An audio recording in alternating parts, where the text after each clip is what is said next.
Hey everyone, this is Jungkook. Before we start, I want to know where you're listening from. Drop your country in the comments below.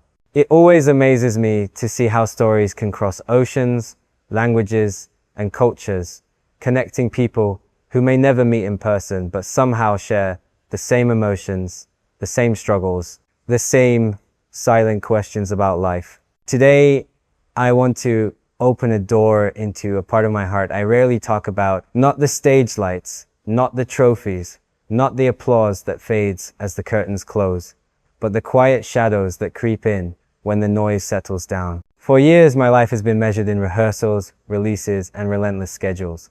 Each minute was optimized, each choice seemed like a step towards some greater destiny. Yet, behind all of that, there was something much more personal unfolding, something that had nothing to do with the public image you see and everything to do with the private man I am becoming. I need to be clear before we go further. This is not a story of a wedding that has already happened. I am still in the stage of planning, still walking through the uncertainty of what that step means for me. But in the middle of that process, there was a moment, an unforgettable warning given by someone I trust more than most. Someone who knows me beyond the lights and the headlines. That someone was Jimin. And here's the truth. I refused to listen to him. I brushed off his words, thinking I knew better, thinking I was in control. But as time passed, I began to realize that ignoring his warning was not just an act of pride, but a revelation of how unprepared I truly was for the life-changing commitment I was about to make. I want you to imagine with me a night not so different from this one.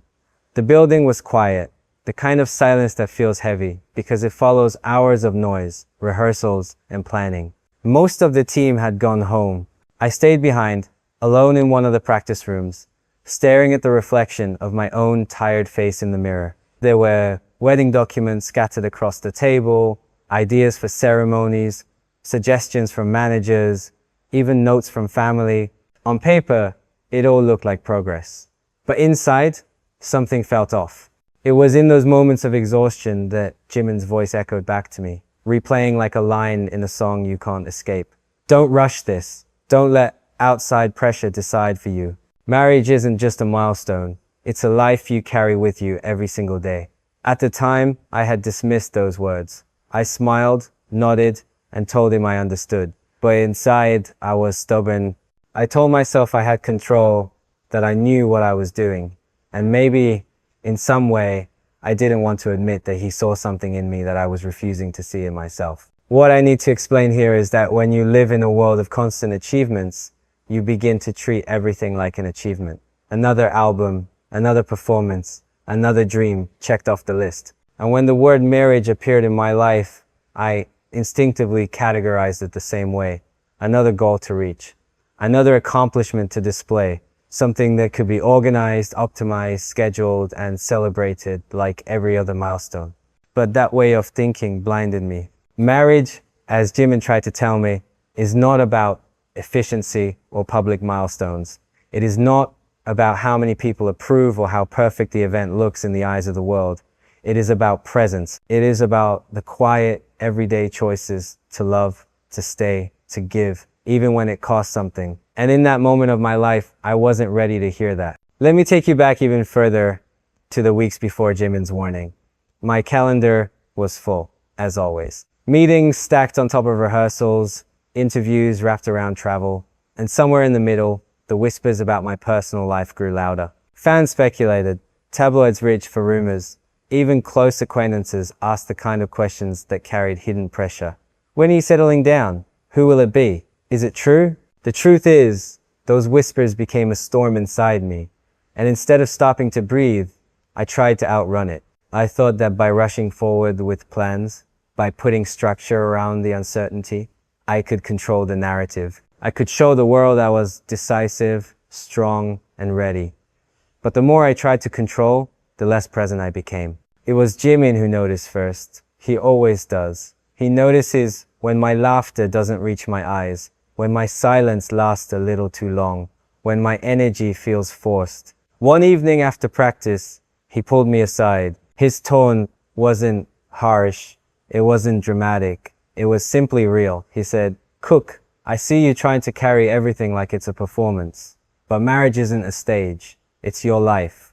Are you sure this is about love and not pressure? I remember how those words hit me, not like an explosion, but like a quiet knife cutting through the armor I had built. Yet, instead of letting them in, I pushed them away.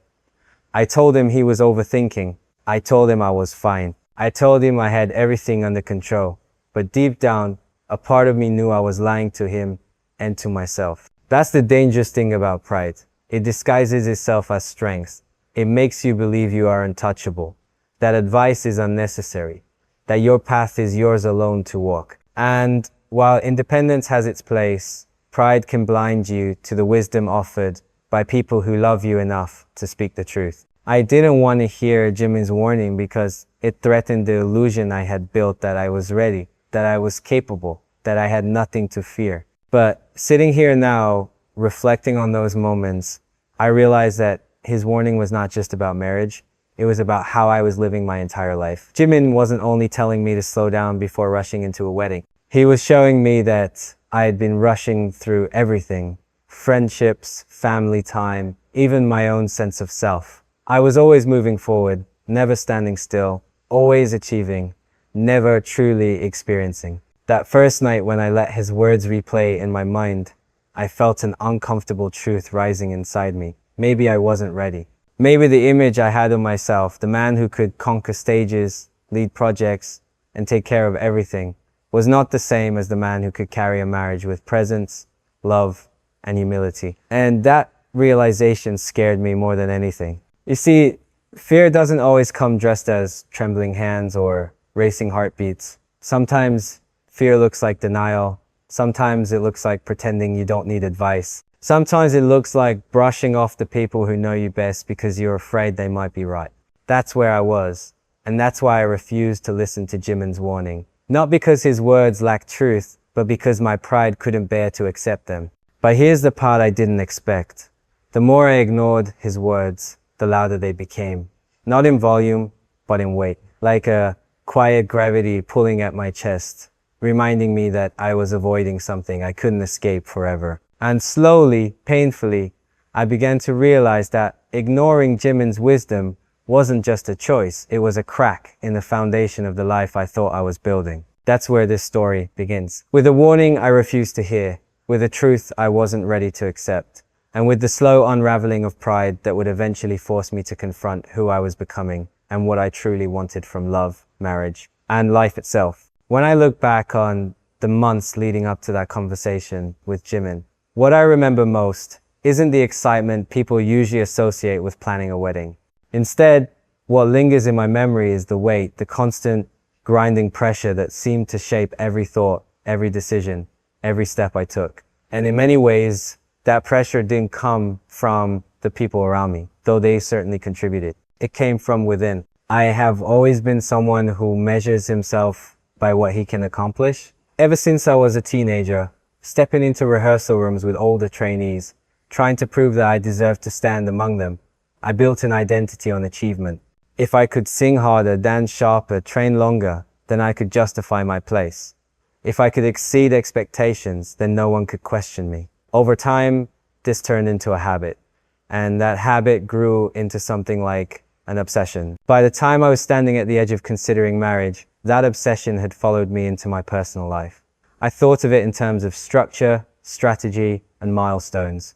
A successful proposal, a well-organized ceremony, approval from family, fans, the company. In my mind, it became a project to be executed, not a journey to be lived. And when Jimin warned me, what he was really confronting was that obsessive mindset, the way I was treating marriage as another performance to be perfected rather than an intimate covenant to be entered into with humility and presence. Each day during that season looked the same on the surface, but felt heavier underneath. I would wake up with my phone buzzing, a dozen messages from managers, stylists, producers. Buried within them were messages from family, some offering suggestions for venues, others gently reminding me of traditions I couldn't overlook. Even friends with the best intentions would drop comments like, "You're going to set a new standard when you get married," or "We can't wait to see how amazing it will be." They thought they were encouraging me, but what I heard was pressure. Pressure to create something flawless. Pressure to live up to an image that was larger than myself. Pressure to be both the artist Jungkook and the man Jungkook, without ever allowing those two identities to breathe separately. I remember one night sitting in my room surrounded by planners, lists, and schedules. On one side of the desk were documents about music projects, album timelines, collaboration offers, studio sessions. On the other side were notes about potential wedding venues, photographers, and endless details that piled up like bricks on my chest. I stared at both stacks, and all I could feel was a growing sense of suffocation. The truth was, I didn't know which pile scared me more, the pressure of disappointing millions of fans by slowing down my music, or the pressure of disappointing myself by rushing into a marriage I wasn't ready for. But instead of slowing down to reflect, I doubled down. That's always been my instinct. Work harder, push further, ignore the discomfort. I told myself that if I just organized enough, if I just controlled enough, everything would fall into place. So I micromanaged, I timed my days down to the minute, I scheduled meetings late into the night, I treated love like logistics and commitment, like a concert I had to rehearse for. The more I tried to control, the less control I actually felt. And that's when Jimin's warning began to echo louder in my silence. He had said it so simply, but with such weight. Don't let pressure decide for you. At the time, I brushed it off. But now, in those late hours alone, his words began to sound less like interference and more like a mirror, reflecting my own restlessness back at me. There's something dangerous about obsession. It blinds you. It makes you believe that busyness is the same as purpose, that perfection is the same as presence. I couldn't see it then, but I was losing sight of the very heart of what marriage should mean. Not another title, not another proof of success, but a surrender of pride, a willingness to share life honestly with another person. The truth is, I was afraid of what slowing down would reveal. If I stopped long enough to listen, not just to Jimin, but to myself, I might have to admit that I was unprepared. I might have to confront the fear that behind the image of confidence and readiness, I was still the same boy who doubted whether he could truly give himself to someone else completely. And so, I hid behind schedules. I drowned in work. I told myself that the more progress I made on paper, the more progress I was making in reality. But life doesn't work that way. Love doesn't work that way. As the weeks went by, the pressure began to manifest in ways I couldn't ignore. I became more irritable with people around me. Conversations that should have been joyful, discussing flowers, music, or plans, felt like confrontations. I lost patience quickly, snapped at people who were only trying to help. I even noticed how I began distancing myself emotionally from the very person I was supposed to be drawing closer to. Instead of building intimacy, I was building walls made of timelines and expectations. And always in the back of my mind, Jimin's eyes followed me. Not judging, not angry, but concerned. He had seen me fall into this pattern before with music, with training, with my own health. Push too hard, burn out, pretend I was fine. He had been the one to pull me back more than once. And now he was trying again, but my pride refused to accept it. Looking back, I realized Jimin wasn't just warning me about marriage. He was warning me about myself. About the version of me that confuses discipline with denial, productivity with meaning, progress with love. And at that time, I wasn't ready to see it. I share all of this because I think many of us live with that same weight. Maybe it's not about marriage for you. Maybe it's about your career, your studies, your relationships. Maybe you've convinced yourself that if you just keep pushing, if you just keep organizing, everything will finally feel right. But deep down, you know that what's missing isn't another achievement. It's the courage to stop and ask if you're really present for the life you're building. That was the question Jimin was placing in front of me, even if he never said it directly. Are you present or are you just performing? I wish I could tell you that I understood immediately, that I listened, that I changed. But the truth is, I didn't. I turned away from his wisdom, and I carried on with the weight of obsession and pressure, pretending it was strength, when in reality, it was a slow unraveling.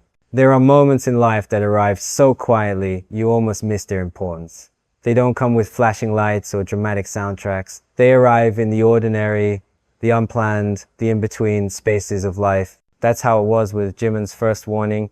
It didn't happen at some official meeting. It didn't happen during a grand event. It happened late one evening, after a long practice session, when the studio was dim and the world outside felt like it had already gone to sleep.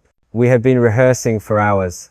Sweat still clung to our skin, our bodies ached from repetition, and silence filled the room after the music stopped. I collapsed onto the wooden floor, reaching for my water bottle, my chest rising and falling with exhaustion. Jimin, as always, stayed behind a little longer, stretching, humming softly to himself. There's something about him, this calm energy that balances my own restless drive. It was in that quiet moment that he broke the silence. His voice wasn't loud, but it cut through the stillness with a kind of clarity that I couldn't ignore. "Cook," he said, his tone gentle but deliberate. "Can I ask you something?" I nodded, half distracted, scrolling through my phone, already checking my schedule for the next day. That's when he asked, "Are you sure you're ready for marriage?" At first I laughed, not because it was funny, but because it felt unexpected. "Why wouldn't I be ready?" I said, brushing it off, forcing a smile. But Jimin didn't smile back. He just looked at me, his eyes steady, the way he does when he wants to get past the surface and into the heart of something. "You've been running so fast," he continued, "from one project to another, from one expectation to the next. I see how tired you are, how distracted you get. Marriage isn't something you can treat like another performance. It's not a stage where you prove yourself. It's a life you share with someone every single day. Have you thought about that?" I remember the way my chest tightened at his words. It wasn't anger, it was defensiveness. I felt exposed, as if he had seen something I didn't want anyone to see. My instinct was to put up walls. So I did.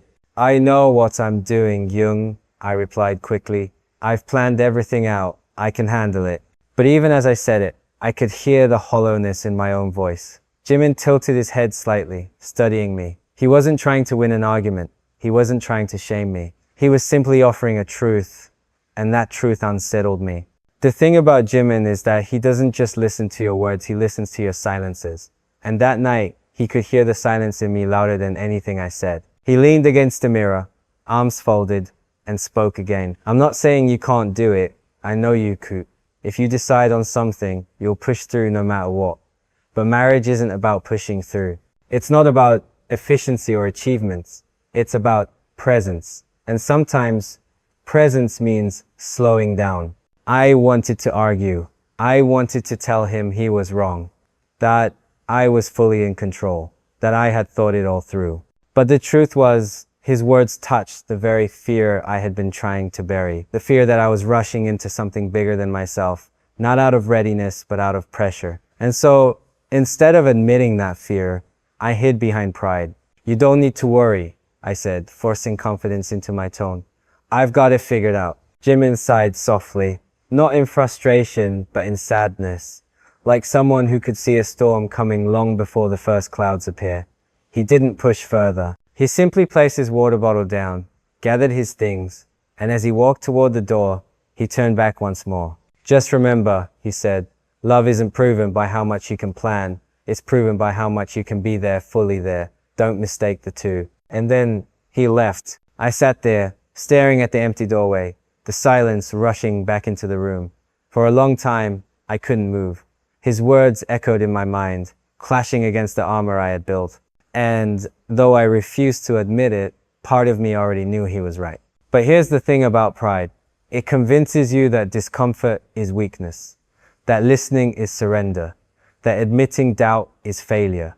I chose to bury his words under the weight of busyness. I picked up my phone, checked the messages waiting for me, and convinced myself that moving forward was the only way to silence the unease inside me. Yet, that night marked the beginning of a shift I couldn't ignore forever. Because once truth is spoken, it doesn't disappear. It lingers. It waits. It grows louder in the quiet hours, when the distractions fade and the questions remain. For weeks after that conversation, I carried Jimin's words like a shadow. Every time I signed a contract, every time I looked at a venue, every time I checked another task off the endless list, I felt his warning pulsing beneath the surface. Are you present, or are you just performing? At first, I silenced it. I drowned it with work, with schedules, with determination. But eventually, I began to realize that ignoring his wisdom was costing me something far greater than efficiency. It was costing me authenticity. It was costing me peace. That first conversation with Jimin was a mirror, and I didn't like the reflection staring back at me, so I turned away. But mirrors don't lie, and sooner or later, I would have to face what I saw. This was the moment, the quiet, unremarkable evening in the practice room, where the trajectory of my entire journey shifted. Because even though I refused to listen, his words had been planted like seeds in my heart. And seeds, whether you want them to grow or not, eventually break through the soil. Pride is a strange thing. It doesn't always roar like arrogance. Sometimes it whispers like self-assurance. It tells you that you know better, that you've got it under control, that no one else can see the full picture the way you do. And in those whispers, pride feels safe. It feels like strength. But looking back, I see that it was pride, not wisdom, that guided me the night Jimin warned me. I told myself that he didn't understand the pressure I was under, that he couldn't fully grasp the weight of being me. That sounded convincing in my head, but deep down I knew it wasn't true. Jimin has walked beside me for years.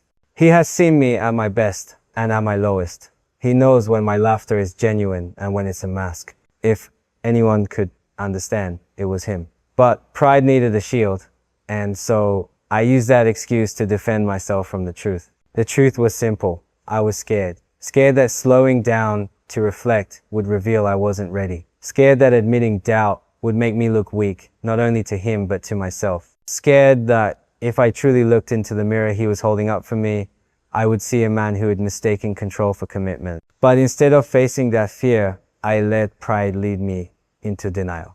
In the days after our conversation, I carried on as if nothing had happened. I buried myself in work, poring over schedules, checking off tasks, organizing every detail of a wedding that still existed more in theory than in reality. Every time I felt that quiet unease rise in me, I silenced it with busyness. I told myself I was being productive. I told myself that progress meant I was on the right path. But it wasn't progress, it was avoidance dressed in the clothing of achievement. Pride does that. It convinces you that motion is the same as meaning. That because you are moving forward, you must be moving in the right direction. But the truth is, you can be running faster than ever and still be running away from the very thing you most need to face. I remember one particular evening when the weight of my denial hit me in a way I couldn't quite explain. I was sitting in my apartment, surrounded by papers, lists, and plans. The room was filled with evidence of my effort, timelines for the wedding, designs for the ceremony, logistics for who would attend. On the surface, it looked impressive, organized, detailed, controlled. But as I sat there, staring at the endless notes, I felt nothing. No joy, no excitement, just a hollow silence. That was the moment I realized I wasn't planning a life. I was planning an image. And yet, even then, I didn't want to admit it. Pride whispered again, this is what responsibility looks like. This is what it means to be a man, to be prepared, to lead.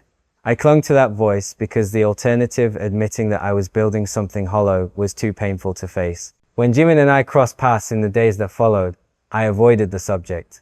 He didn't push me. That's the kind of friend he is. He knows when to speak and when to wait. But I could feel his eyes on me, not judging, not condemning, but quietly hoping I would come to see what he already saw. And in some ways, that made it harder, because part of me wanted to run to him, to admit I was confused, to ask for his guidance. But pride kept me silent. There is a cost to denial. It doesn't just distance you from the truth, it distances you from the people who care about you. In rejecting Jimin's words, I wasn't just rejecting advice, I was putting space between us. I was saying, without saying it, that my pride mattered more than our connection. And that, I think, was the beginning of the quiet loneliness that began to creep into my life during that time. I didn't notice it at first. I thought I was fine. I kept moving, kept working, kept convincing myself that I was in control. But late at night, when the noise faded and the silence grew louder, I felt it. The distance, the isolation, the weight of knowing I was pretending, even to myself. Looking back, I wish I had listened that night in the practice room. I wish I had set my pride aside and admitted my fear, because the irony is this. Admitting weakness would have been the truest sign of strength. Acknowledging doubt would have been the most courageous step I could have taken. But pride blinded me to that, so I carried on. I convinced myself that I didn't need to change course, that ignoring Jimin's warning was proof of my independence. But independence without wisdom is just stubbornness. And stubbornness has a way of leading you exactly where you don't want to go. That's what denial does. It doesn't protect you, it imprisons you. It locks you inside a story that isn't real, a version of yourself that isn't whole. And the longer you live in that prison, the harder it becomes to find your way out. At the time though, I couldn't see any of that. All I could see was the image of control I wanted to maintain. So I smiled when people asked me about the wedding. I nodded when family gave their suggestions. I pretended everything was on track. And all the while, Jimin's words echoed in my silence, a truth I refused to face. If pride is a shield, then denial is the fortress it builds around you. And inside that fortress, I sat alone, convincing myself that I was safe, when in reality, I was slowly cutting myself off from the very wisdom and love that could have set me free. Pride is a dangerous companion. It disguises itself as strength, when in reality it's just fear wearing a different mask. At that time in my life, I thought pride was my shield, protecting me from doubt and insecurity. But now I see it clearly, it was the very thing that kept me from listening to the person who loved me enough to tell me the truth. When Jimin first spoke his warning, my heart reacted before my mind could catch up. I felt a sharp sting, like he had touched a nerve I didn't want exposed. Instead of opening up, I closed off. Instead of asking myself why his words unsettle me, I fought to convince myself he was wrong. That was my pride at work, not loud, not boastful, but stubborn and defensive. I remember walking home after that practice, headphones in, music playing, but nothing really sinking in. My mind replayed his voice over and over. Don't treat marriage like another performance. I wanted to erase it, but I couldn't. And so I did what I always did when faced with uncomfortable truth. I buried myself in busyness. I told myself that if I kept moving, if I kept organizing, if I kept ticking off boxes on my endless lists, then I could silence the unease inside me. That's how pride works. It convinces you that motion equals meaning, that as long as you're going forward, you must be going in the right direction. But what I didn't realize then was that you can run at full speed and still be running away from yourself. The more Jimin's words echoed in my mind, the harder I worked to ignore them.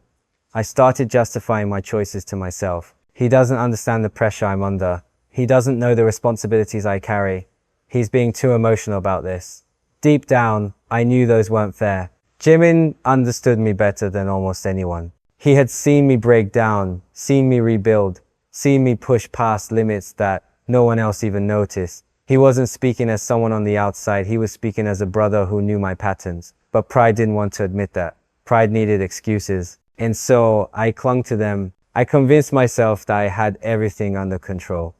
That my meticulous planning, my constant rehearsals, my ability to balance dozens of commitments at once proved that I could handle marriage, just like I handled everything else.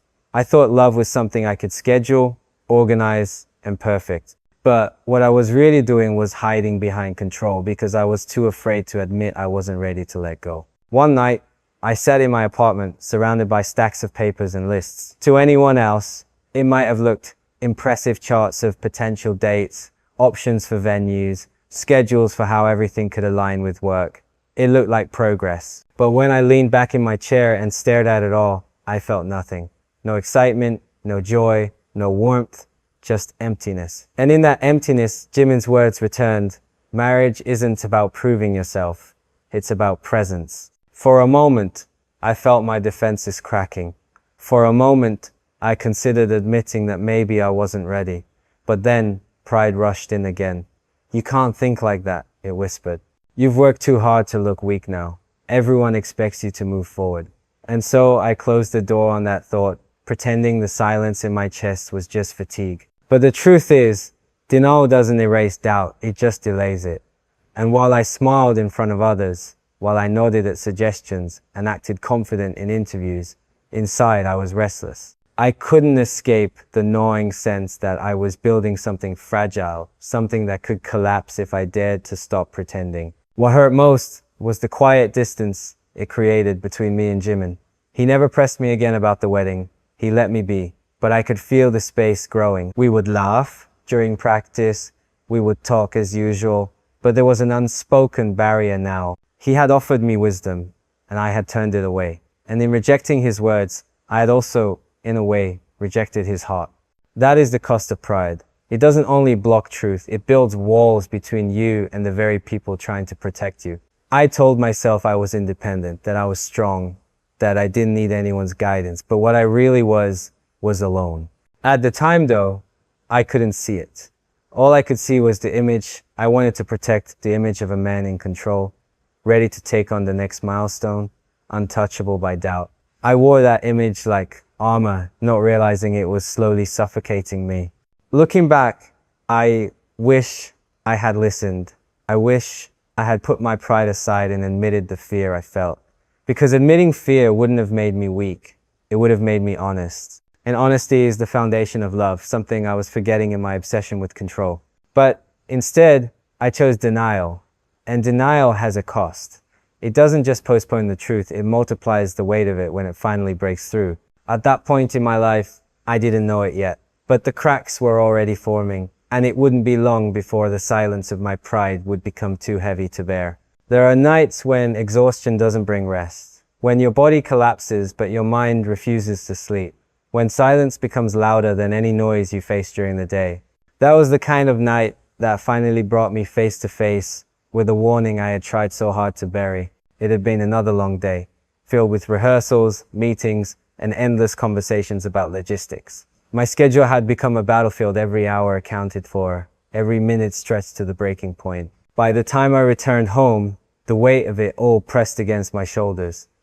I dropped my bag by the door, collapsed onto the couch, and stared at the ceiling. The room was dim, lit only by the faint glow of city lights creeping in through the curtains. Around me, papers lay scattered, notes about venues, ideas for guest lists, sketches of designs that felt more like obligations than dreams. I tried to push it all aside, telling myself I would deal with it tomorrow. But as the minutes stretched into hours, I realized I wasn't just tired, I was unsettled. It was in that silence that Jimin's voice returned. Not in anger, not in judgment, but in the calm, steady tone he had used that night in the practice room. Marriage isn't about proving yourself, it's about presence. Don't mistake the two. The words landed differently this time. They weren't just echoes, they were anchors, pulling me deeper into reflection whether I wanted it or not. I tried to shake them off, tried to distract myself with music, with scrolling through my phone, with anything that could drown out the truth, but nothing worked. His warning had already taken root, and that night, it bloomed into guilt. I began to ask myself questions I had avoided for weeks.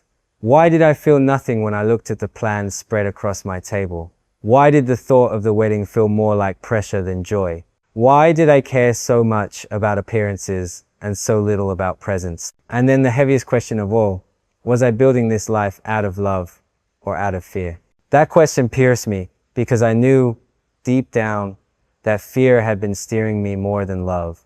Fear of disappointing others, fear of looking weak, fear of missing some imagined timeline that the world seemed to expect of me. I told myself I was strong, but strength born from fear isn't strength at all. It's a fragile mask that cracks the moment silence sets in. As guilt rose in me, I found myself replaying not just Jimin's words, but his eyes. The way he had looked at me that night, not with judgment, but with concern. There was something in his gaze that said, I know you better than this. I know you're running too fast. And the guilt came not only from ignoring his advice, but from knowing that in doing so, I had put distance between us. I had pushed away someone who was only trying to protect me. I picked up my phone that night, scrolling through unread messages, and saw one from Jimin buried among the notifications. It was nothing dramatic, just a simple check-in. Get home safe, don't overwork yourself. I had never replied. I stared at it for a long time, the timestamp reminding me of how many days had passed since he sent it. My chest tightened with regret. I wanted to text him back. I wanted to say, Hyung, you were right. I'm scared. I don't know what I'm doing. I don't know if I'm ready. But pride still held my fingers still. I couldn't bring myself to type the words because admitting them meant admitting everything I had been running from. And so I set the phone down again, burying my face in my hands. That night, sleep never came. Instead, memories surfaced, memories of moments when I had chosen progress over presence, Times when I sat in a room with friends but was miles away in my thoughts. Times when I smiled for the cameras while inside I felt nothing. Times when I told myself I was building a future, but in reality, I was neglecting the present. The weight of those memories pressed against me until I felt like I couldn't breathe. It wasn't the kind of pain that comes suddenly, it was the slow ache of realization, the quiet agony of seeing how far you've drifted without noticing. And in that ache, guilt whispered the truth I didn't want to hear. I had been treating life like a performance for so long that I no longer knew how to simply live. When dawn finally broke, I felt no rest, no renewal, just heaviness. But within that heaviness, there was also a seed of something else, awareness. For the first time, I couldn't deny what Jimin had seen all along. My pride had blinded me, but my guilt began to clear the fog. I wasn't angry anymore. I was scared, yes, but I was also aware. And awareness, though painful, is the first step toward change. That silent night of guilt was the moment my armor cracked. The moment pride lost its grip, even if just slightly. The moment I realized that ignoring Jimin's warning didn't make it go away, it only made it grow louder. And as I sat there, watching the sun rise through weary eyes, I knew I couldn't keep running forever. The truth had found me, and sooner or later, I would have to face it. When you think about advice, you might imagine it comes in neat packages, clear words, logical arguments, practical guidance. But the advice that truly matters rarely comes that way. It comes through stories, through lives lived, mistakes made, lessons carved into the soul by pain. That's why Jimin's warning carried so much weight, even if I didn't want to admit it at first. His words weren't abstract. They were born from something deeply personal, something I had witnessed but never fully understood until much later. I remember a night months before my own struggle when Jimin and I sat together after a long day of filming. It wasn't unusual for us to hang back after everyone else left, just sitting in the quiet, letting the weight of the day settle. That night though, his mood was different. He wasn't joking, he wasn't humming, he wasn't scrolling through his phone. He was staring out the window, eyes distant, as if looking back into a past only he could see. Without me asking, he began to speak. His voice was soft, heavy, the kind of tone you use when the words are more for yourself than for anyone listening. You know, Cook, he said, there was a time when I thought pushing harder would fix everything. That if I just kept going, kept proving myself, the people I loved would understand and I wouldn't lose them. But that's not how it works. I turned to him, surprised by the weight in his voice. He rarely opened up like that, at least not in such a raw way.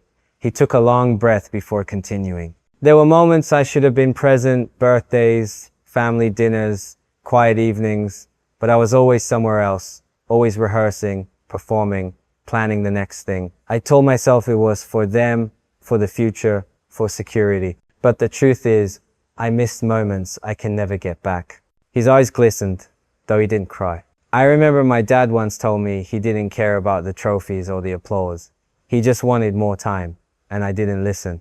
I thought there would always be more time, but life doesn't work that way. That was the first time I had seen Jimin so vulnerable, stripped of the cheerful composure he usually carried. He wasn't just talking about regret, he was carrying it. It clung to his words, to his silence, to the way his hands trembled slightly as he spoke.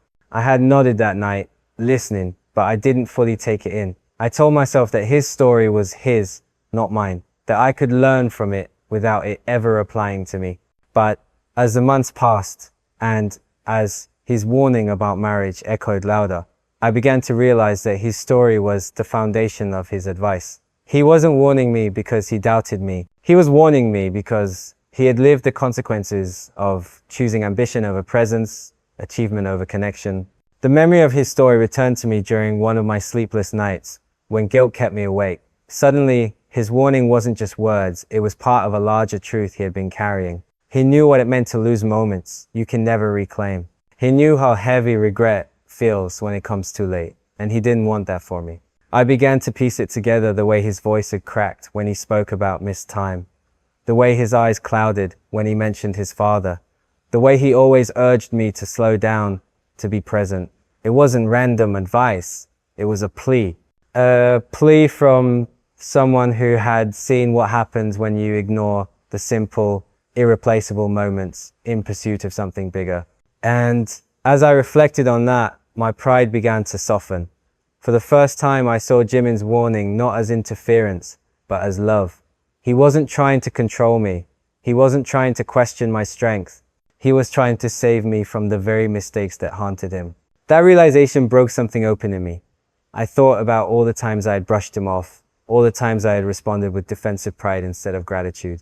And I felt ashamed because while I had been busy protecting my image, he had been trying to protect my heart. It's strange how someone else's story can become a mirror for your own. Jimin's regret made me ask myself questions I had never dared to ask. Was I making choices based on love or on fear of falling behind? Was I building a future that truly mattered or just one that looked impressive on the surface? Was I present in my own life or was I performing even in the most intimate parts of it? Those questions haunted me, but they also began to guide me. Slowly, painfully, they pulled me toward a deeper kind of honesty.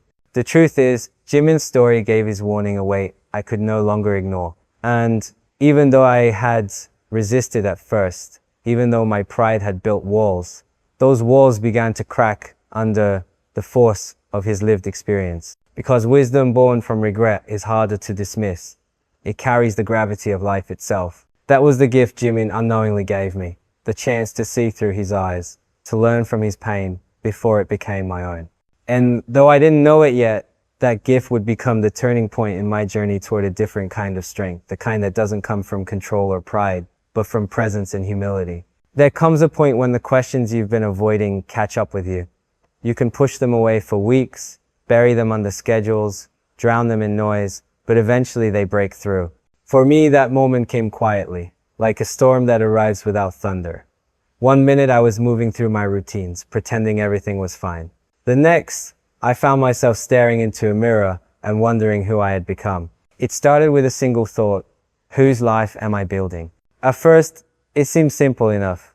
I had always assumed I was building my life, my choices, my future, my plans. But when I looked closely, I wasn't so sure anymore. Was I planning this wedding because my heart was ready, or because the world expected it? Was I moving toward love, or was I running from fear? The weight of those questions pressed down on me until my chest ached. I sat alone in my apartment, the silence heavy, and suddenly the plans scattered around me looked different. They didn't look like progress anymore. They looked like evidence of pressure, evidence of a man trying to prove something rather than live something. I thought about my family, their hopes, their expectations, the gentle but constant reminders of tradition. I thought about the company, the eyes of management, watching the whispers of how this step would affect the brand, the future. I thought about the public, the millions of people with opinions, speculations, and judgments, waiting for any sign of weakness. And somewhere in the middle of all that noise, I couldn't hear myself anymore. That realization terrified me, because if I couldn't hear my own voice, how could I know what I truly wanted? The more I wrestled with that question, the more unsettled I became. It wasn't just about marriage anymore, it was about identity. Had I spent so long performing, so long chasing achievements, that I no longer knew who I was without them? Had I become so used to living for others that I had forgotten how to live for myself? I thought about Jimin's story again, about his regret, about the moments he missed because he was too busy proving himself. And I saw myself in that reflection almost perfectly.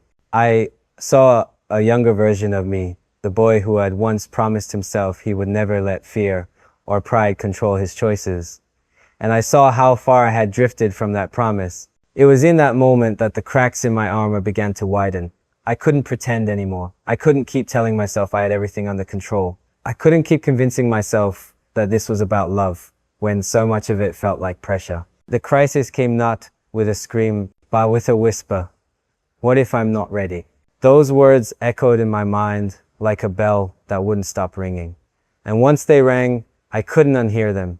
Everywhere I went, everything I did, the question followed me. During rehearsals, I caught myself staring into space, lost in thought. During meetings, I found it hard to concentrate, my mind circling back to the same doubt. Even in moments of laughter with friends, the question lingered beneath the surface. What if I'm building a life that isn't truly mine? I began to notice how restless I had become. My sleep was shallow, my appetite fading, my energy drained, not from work but from the weight of indecision. I felt like I was carrying two lives at once, the life everyone expected me to live, and the life I secretly longed for but couldn't yet define. And in the middle of that tension, Jimin's warning grew louder. His words, once dismissed, now haunted me. Marriage isn't about performance, it's about presence. For the first time, I allowed myself to admit that I didn't know how to be present. I knew how to achieve, how to endure, how to deliver. But presence, that required stillness, vulnerability, honesty, and those were things I trained myself to avoid. The crisis deepened when I looked at the person I was supposed to be walking toward. I asked myself, was I truly giving them my whole heart? Or was I offering them the part of me that still had room left after the world took its share? Could I promise them a future when I was still uncertain about my own present? Could I offer them love when I was still learning how to slow down enough to live it? These were not questions I wanted to ask. They cut too deep, exposed too much. But the more I tried to ignore them, the heavier they became. Until one night, I broke. I sat on the floor of my living room, surrounded by silence, and whispered out loud to no one but myself, I don't know if I'm ready. The words felt like a confession, like letting air into a room I had kept sealed for too long. And in that confession, I felt both fear and relief. Fear, because admitting uncertainty felt like failure. Relief, because it was the first honest thing I'd said to myself in weeks. That night, I didn't have answers. I didn't suddenly figure everything out, but I allowed myself to feel the weight of the crisis, to stop running, to stop pretending. And in that raw honesty, I realized something important. Sometimes the bravest step isn't moving forward, it's admitting that you're not ready to move at all. This was the heart of my crisis. Not just about marriage, but about identity.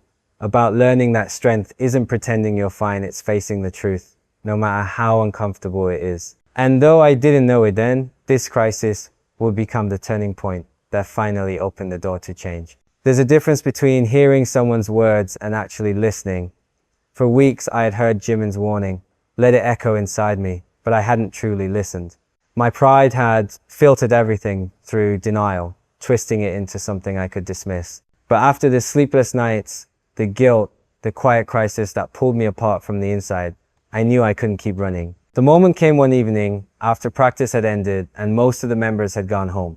I lingered in the studio, pretending to organize my things, waiting. My heart was restless, my thoughts circling, and when I saw Jimin still there, sitting quietly with his phone in hand, I knew this was the chance. I walked over, each step heavy, my pride fighting against me. For a moment, I considered leaving, telling myself that I'd bring it up another day. But something stronger kept me there, the memory of his eyes, the concern in his voice, the regret in his story.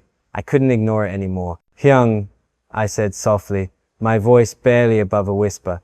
He looked up, surprised, as if he hadn't expected me to speak. For a moment, neither of us said anything. The silence stretched, filled with everything unspoken between us. I need to talk, I finally admitted. The words felt strange, heavy, but freeing. Jimin put his phone down and gave me his full attention. That was one of the things I admired most about him when he listened. He was truly present. No distractions, no impatience, just presence. I sat across from him, my hands fidgeting, my chest tight. About the wedding, about what you said, I began. The words stumbled out, uncertain, but once they started, they wouldn't stop. I told you I was fine. I told you I could handle it. But the truth is, I don't know if I can.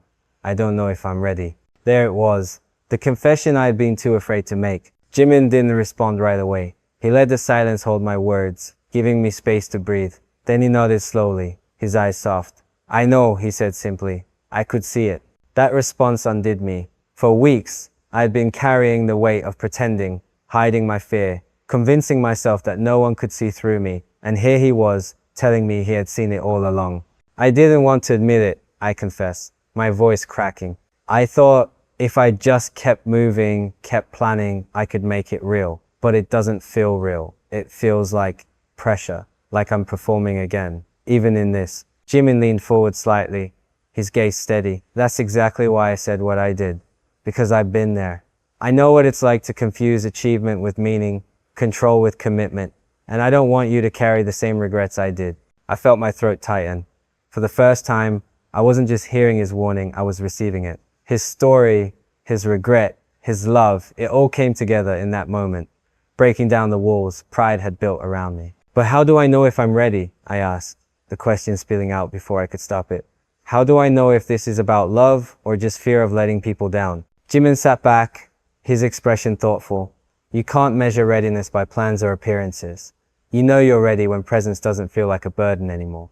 When you want to be there fully, not just because you're supposed to, but because your heart can't imagine being anywhere else. That's when love becomes real. His words sank into me like water into dry ground. Presence, not performance. Heart, not pressure. Love, not fear.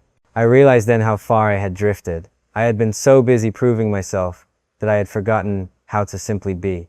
I had been so consumed with control that I had lost sight of connection. And now, for the first time, I saw a different path. The confrontation wasn't dramatic.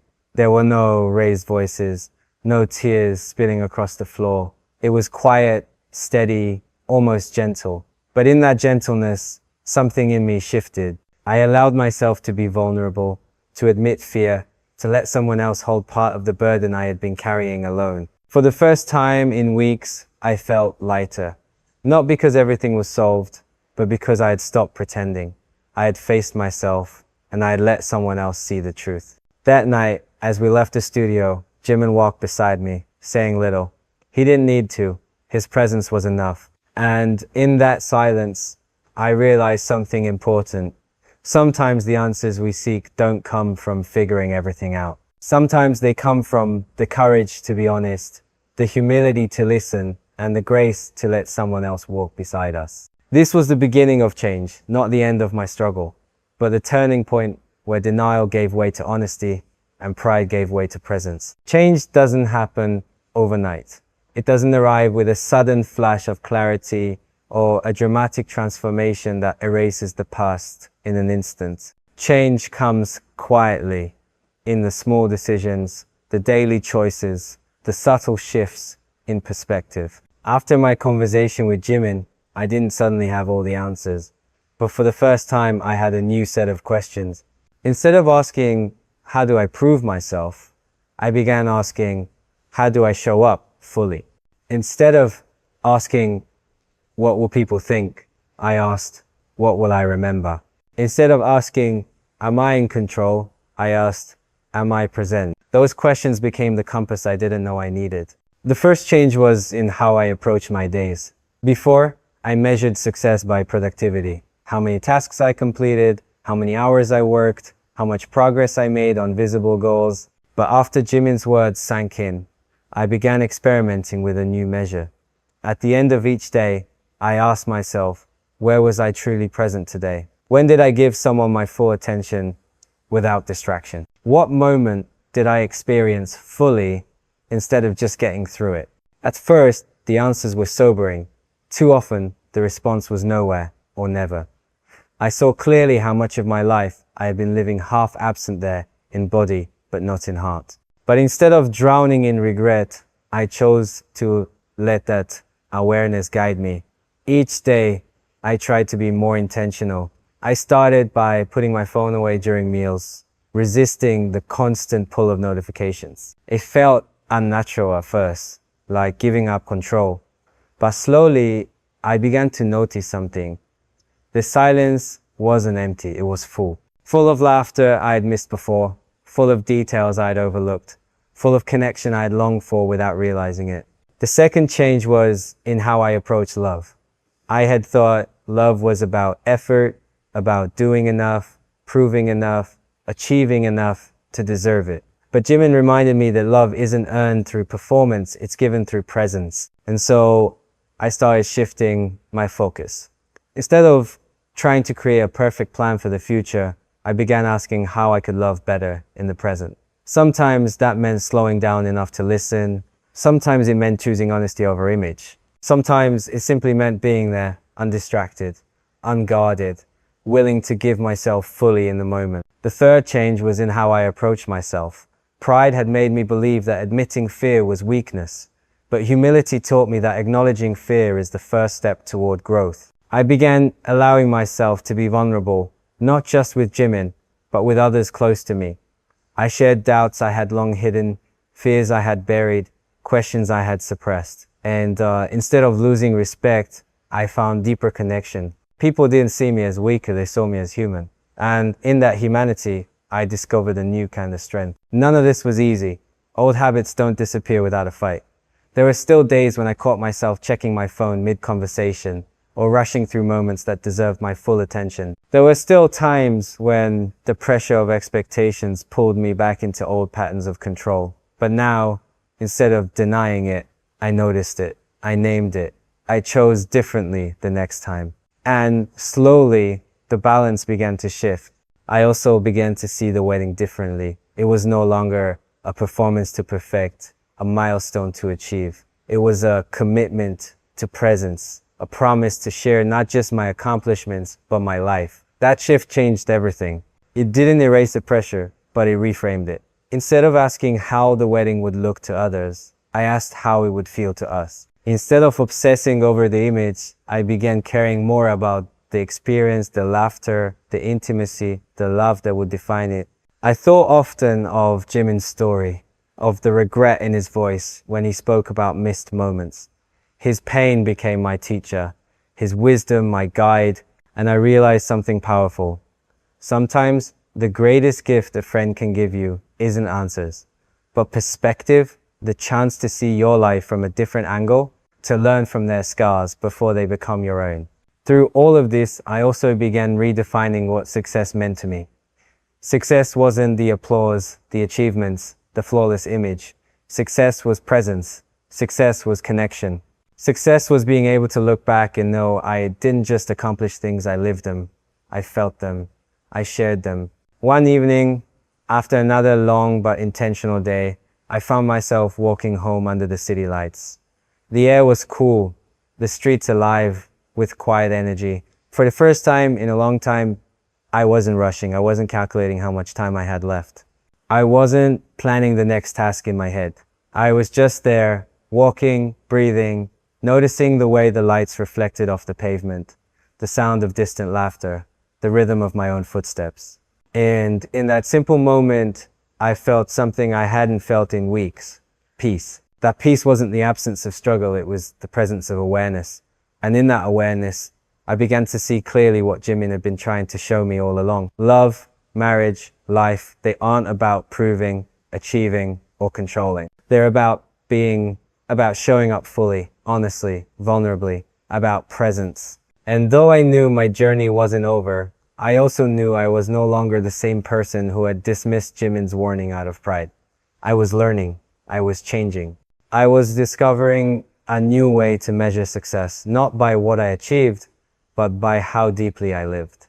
When I began this story, I thought it would be about a wedding, about timelines, expectations, choices that seemed personal but felt public. But as I look back now, I realize this isn't a story about marriage at all. It's a story about presence, about learning that love, life, and connection can't be treated like milestones to be achieved or performances to be perfected. Jimin's warning was simple. Don't let pressure decide for you. Don't treat marriage like another performance. It's about presence. At first, I refused to listen. My pride told me I was in control, that I could manage everything, that I knew best. But pride blinded me.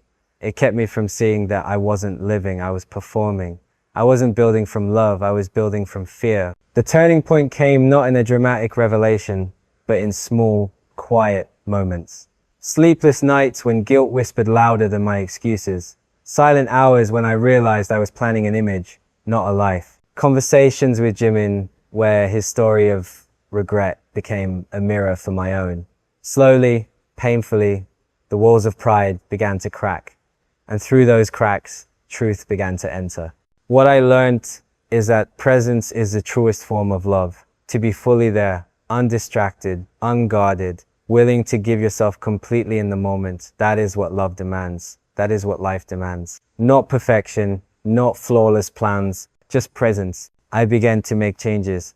Small ones at first, putting away my phone during meals, choosing to listen without rushing, allowing myself to admit fear instead of hiding it. Those changes grew into something larger, a shift in how I defined success. No longer measured by achievements, applause, or appearances, but by connection, honesty, and presence. And as that shift took root, I felt something I hadn't felt in a long time: peace. Not the kind that comes from everything being perfect, but the kind that comes from knowing you're living, honestly. From knowing you're not just moving forward, but truly experiencing the journey. Jimin's warning saved me from a path that would have led to regret. It reminded me that love isn't about pressure, it's about choice. That marriage isn't about proving readiness, it's about showing up fully every day in ways that matter most. And even though I'm still planning, still figuring out what the future looks like, I know now that I don't have to rush. I don't have to perform. I don't have to carry it all as an image for others. I just have to be present,